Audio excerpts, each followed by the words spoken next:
Hey gang, welcome back. Hope everybody's having a good day. It's about 7:15 here. The wife just now leaving for work. And I'm fixing to be going to work out here on the house here probably in the next hour. I've got a little work to do here in the garden. But I thought I'd bring y'all through the garden. We'll take a look at it now that it's been several weeks since the last update that we had on the garden. And we'll see where it's at, see where we're doing good at, and see where our failures are. All gardening is not always, let me see, how should I say it? You don't always succeed when you're gardening. You're planting a seed and hoping for it to grow. You do all you can do, and then it's in God's hands. So we'll see where we've done good, and we'll see where we've failed at. And I've got a lot of failures this year. All right, you can see our corn here. Now that's sweet corn, and you can also see all that crabgrass. That was our row of peanuts down through there. We're getting a little bit of thunder this morning. But starting right here at the front, this is a bell pepper plant right here. And he's not doing very good at all. It's been real wet, and those bell peppers, they like hot and dry more so. This was a yellow squash, and we've been collecting a lot of squash off these. I started that plant way early, and it was really leggy, if you know what I'm talking about. It was like real tall and spindly. All of these right here is that I'm fixing to show you. All of those were just tall and spindly plants. Now this here is a red bell pepper. It's doing just a little bit better. This is yellow squash. This is yellow squash. I got some in there I need to get too. That's crabgrass growing up in there. Now these here were zucchini squash.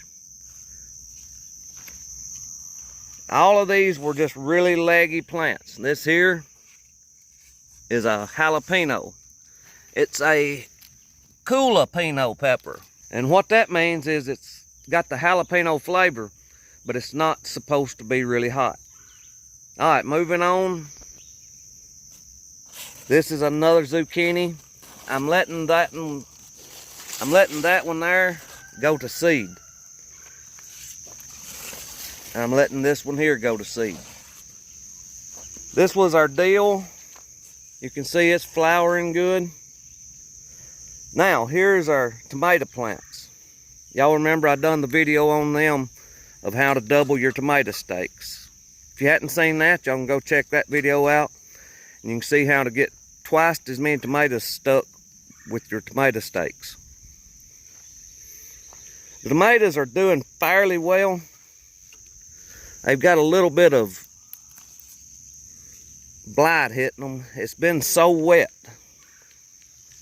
Now I've been trimming out underneath them, trying to get a little airflow. These here are some more tomatoes. I just got them stuck in a different way. If y'all remember on that video, I said I was going to stick these different. And that's how I do them. I've got a wire down through here, and I weave them in and out through that wire as they're growing. Sometimes you have to take a string and tie them to it, but it works pretty good. This here, any of y'all know what that is? It's putting the seed pods on. I've shown that plant before in other videos and talked about what it was. That's what I call a mole bean. And they're supposed to be good about keeping the moles and the voles out of your garden. I can't tell you if it really works or not. I don't have a lot of problem with voles or moles in this garden, but now I do up around the house. And I've took these seeds up there and thrown them in the holes, and it seems like it's slowed them down some. So maybe it's something to it. It may work. We've had a rabbit, just what peanuts we've had, that rabbit has just eat them up. Look at there. Now I've got some down here at the end that are looking good.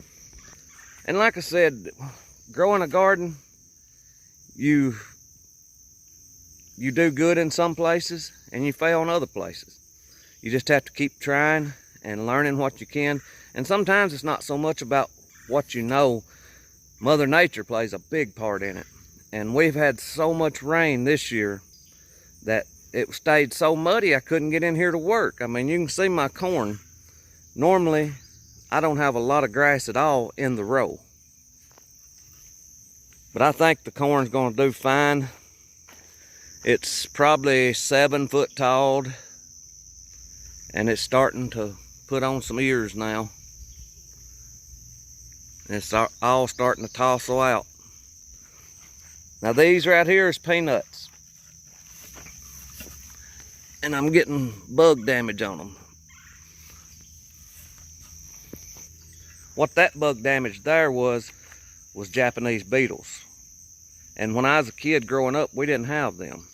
They just started probably 20 years ago. And they're awful. They'll get on your fruit trees. They'll get on strawberries bad, and they just eat holes through the leaves. Now right here is some more squash. These squash I planted here in the seed form. I didn't start these inside. And they're thick. I need to trim a little bit of that off to where they can get some sun down in there. This here was a zucchini. And you can see the leaves, how they're falling and dying. That there is from the stink bugs. Usually, once the squash starts blooming right here in our area, you'll get about 2 weeks worth of good squash off of it, and then the stink bugs will hit it. And I don't know, you could probably buy some kind of poison to put on them. I don't like to do that. I try to pick them off on the start, but they'll finally get to where you can't do that. And about 2 good weeks and your squash will be over. Now if you got some new plants, you can kind of repeat that process, let them get grown and start producing, and you'll get about 2 weeks off of them until the weather gets so hot and dry that they're just not going to do anything. And I've done the same thing here. I've got a big zucchini left there that I'm leaving for seed. This one here, he's a little later than these others. You can see he don't have as many brown leaves on him.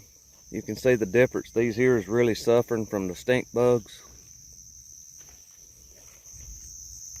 Now right here, I just done this a couple of days ago.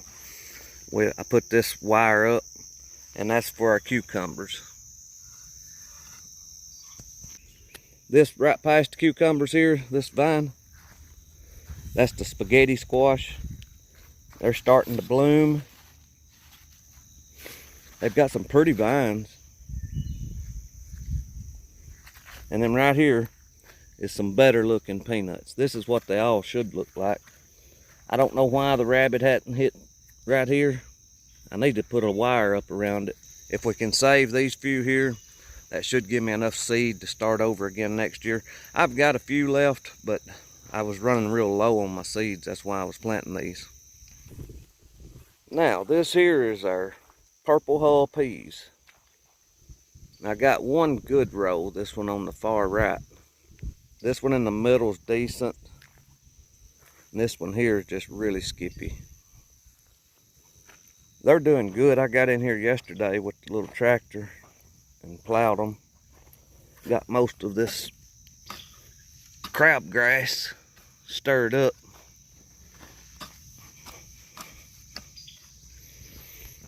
It had been raining so much that even when you could get in the garden and plow, it wouldn't knock the grass out. It was so wet that it would just keep growing. And it's finally dry and hot enough now that when we plow, that grass that you turn up, it will die now. It's the sun's burning it up before it has a chance to get rooted and take off again. So our peas are looking good. Right here's our sweet potatoes.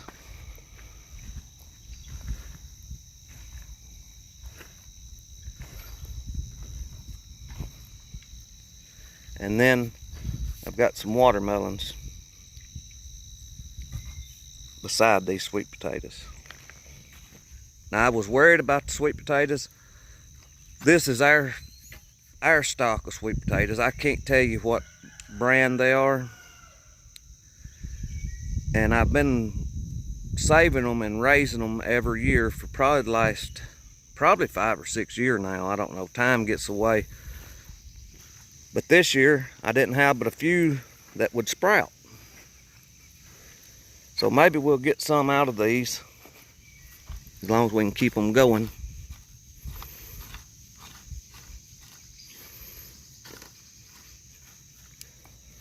And then I've got more watermelons on down this direction. Now once you get out here by this tree, they don't do as good. That tree pulls a lot of the moisture and a lot of the nutrients away from them. Now the peas, they're doing pretty good out here by the tree. But that there's just a walkthrough of our garden where we're at right now. That corn looks awful, all that grass. I think it's got plenty of nitrogen. I've fertilized it twice. I fertilized it when I planted it, and then I plowed it, and I come back through with some more fertilizer. But y'all know I had all that clover that I cut into the ground, and that put a lot of humus into the soil. You can hoe out there now, and it's still a lot of that clover vines and stems and stuff is all in the soil, deteriorating right now. So that should be supplying a lot of nitrogen for that corn, and it loves the nitrogen.